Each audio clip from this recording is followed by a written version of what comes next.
तन्वी आपल्या रूममध्ये बसून पुस्तक वाचत होती आणि तिची सासू हॉलमध्ये बसून तिच्याविषयी वाईट साईड बोलत होती. अपशब्द तिला वापरत होती. पण तन्वीला या गोष्टीचा कोणताही फरक पडत नव्हता. तन्वीला त्या गोष्टीचा कधीच फरक पडलेला देखील नव्हता. सासूच्या बोलण्याचा तिच्या मनावर कोणताही परिणाम होत नव्हता. तर तन्वीची सासू मात्र जोरजोरात मोठमोठ्याने तन्वीला अपशब्द वापरत असायची. नालायक सून म्हणून तिचा पुन्हा पुन्हा उच्चार करत होती. इतक्यात तन्वीची मोठी जाऊबाई आस्था घरात आली आणि तन्वीकडे गेली. जाऊबाईला पाहून तन्वीसुद्धा तिला भेटण्यासाठी पुढे आली आणि तिला बोलू लागली की दीदी, तुम्हाला राग तर आला नाही ना की मी अखिलेश दादांना जेलमध्ये पाठवलेलं आहे म्हणून? त्यावर आस्था बोलू लागली की नाही, मला तुझा कोणताही राग आलेला नाही. लग्न होऊन जेव्हा मी पहिल्यांदा या घरी आले तेव्हा खूप अपेक्षा मला माझ्या आयुष्याकडून आणि माझ्या नवऱ्याकडून होत्या. पण लग्नाच्या काही दिवसातच मला त्यांचे खरे रूप कळाले. जेव्हा त्यांनी पहिल्यांदाच मला कानाखाली वाजवली तेव्हा मी त्यांची पहिली चूक समजून गप्प बसले. पण हे सतत पुन्हा पुन्हा होत गेलं. कधी सासूबाई तर कधी नवरा अपशब्द वापरत होता. मला मारहाण करत होते. जेव्हा हे मला असह्य झालं तेव्हा मी माझ्या माहेरच्या लोकांना सांगितलं. पण त्यांनीसुद्धा याकडे दुर्लक्ष केलं आणि ते मला म्हणू लागले की नशिबाचे भोग आहेत, तुझं नशीबच खराब आहे. तुझ्या नशिबाचे भोग तुलाच तर भोगावे लागतील. काही दिवस सहन कर, नंतर सगळं काही ठीक होईल. पण इतके दिवस, इतके वर्ष झाले पण काहीही परिस्थिती अजूनही बदललेली नाही. आजही ते मला तशीच मारहाण करतात. तुला तर आता सर्व काही माहिती आहे. पण ज्या दिवशी तू हिंमत दाखवलीस आणि जे काही माझ्यासाठी त्या दिवशी केलंस ते मी स्वतः माझ्यासाठी करायला हवं होतं. जेव्हा त्यांनी पहिल्यांदा माझ्यावर हात उचलला तेव्हाच मी काहीतरी पाऊल उचलायला हवं होतं. पण मी धाडस केलं नाही आणि मला कोणी आधारही दिला नाही. ना नवऱ्याचं प्रेम, ना माहेरच्यांचा पाठिंबा. यामुळेच मी आणखीनच कमकुवत होत गेले आणि मग सहन करण्याची मला जणू काही सवयच लागली आणि त्याचाच फायदा नवऱ्याने व सासूने घेतला. ते माझ्यावर अन्याय करत होते हे मला माहिती होतं. पण तरी देखील मी शांतच होते आणि माझी मुलगी तीसुद्धा हे इतके वर्ष सर्व पाहत होती. तिच्यासुद्धा मनावर या सगळ्याचा कुठेतरी परिणाम झाला आहे याची जाणीव आत्ता मला होत आहे. जर आपणच असं सहन करत राहू तर आपल्या मुलीला देखील सहन करण्याची सवय लागेल हे मला आत्ता समजलं आहे. तेही तू आल्यानंतर. तू जे काही माझ्यासाठी केलंस त्याबद्दल मी तुझी आभारीच आहे. आपण नवऱ्यांना देव मानतो आणि त्यांचा प्रत्येक शब्द आपण मान्य करतो. ते जे काही सांगत असतात ते आपण ऐकत राहतो. त्यांना मान सन्मान देत राहतो. पण त्यांच्या नजरेत आपली किंमत काहीच नसते. मात्र त्यांनाच आपण आपले सर्वस्व मानतो. हे घर आपण किती आपले मानतो. पण त्यांना मात्र त्याची कोणतीही किंमत नसते आणि समाजाच्या भीतीने आपण सुद्धा सर्व काही सहन करत जातो. त्याचाच फायदा अशी लोक घेत राहतात. पण आता नाही.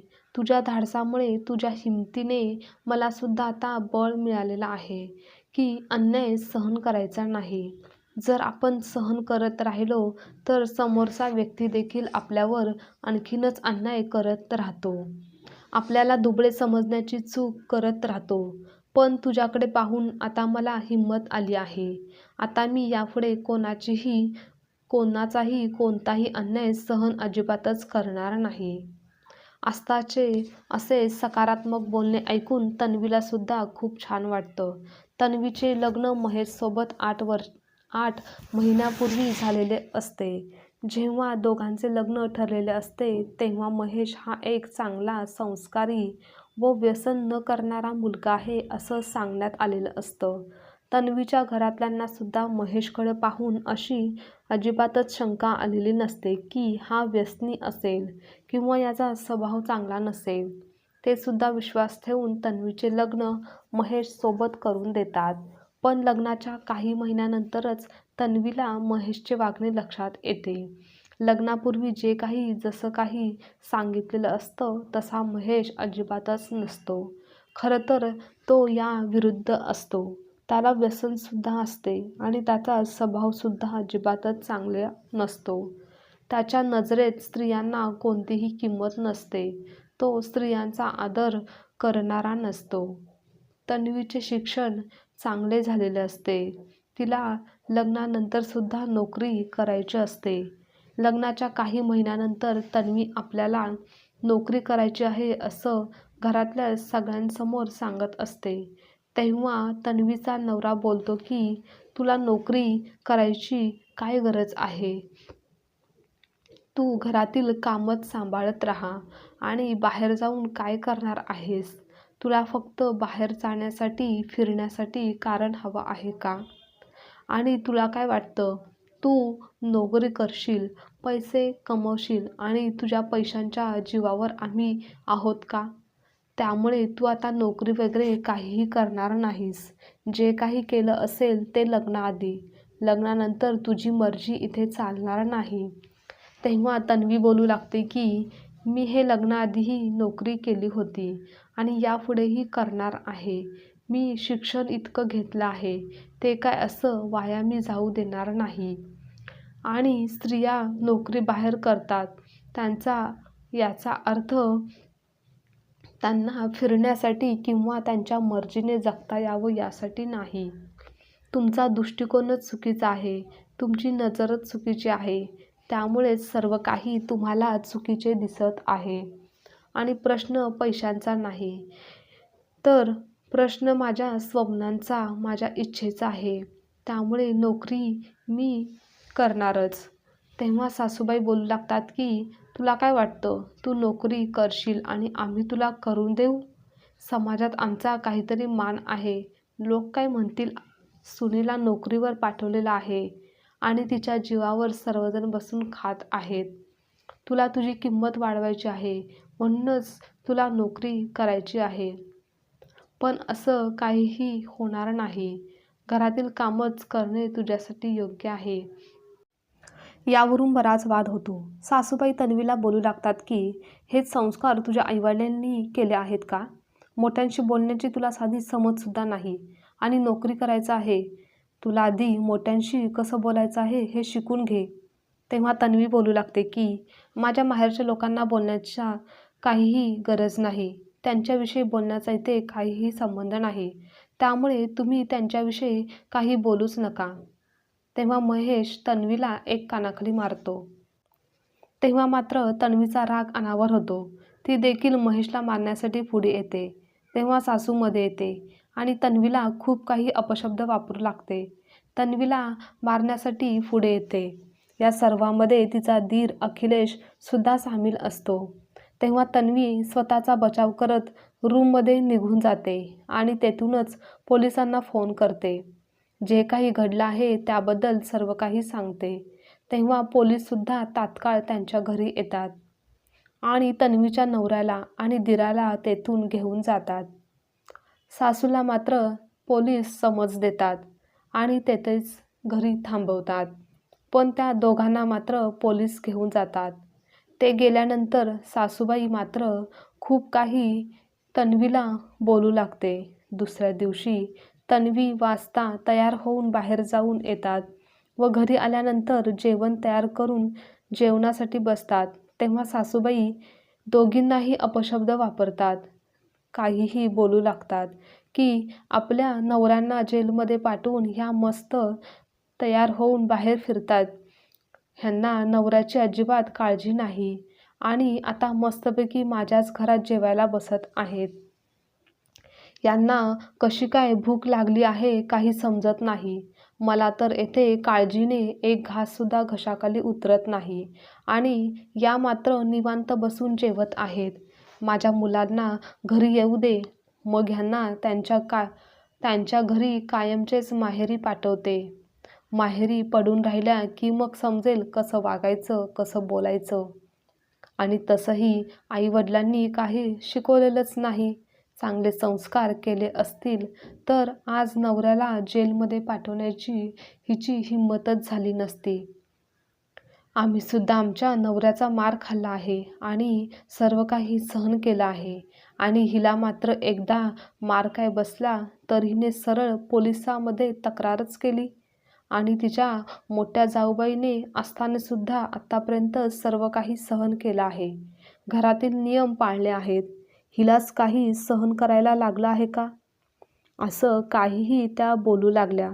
तेव्हा तन्वी बोलू लागते की आमच्या आईवडिलांनी आमच्यावर चांगलेच संस्कार केले आहेत.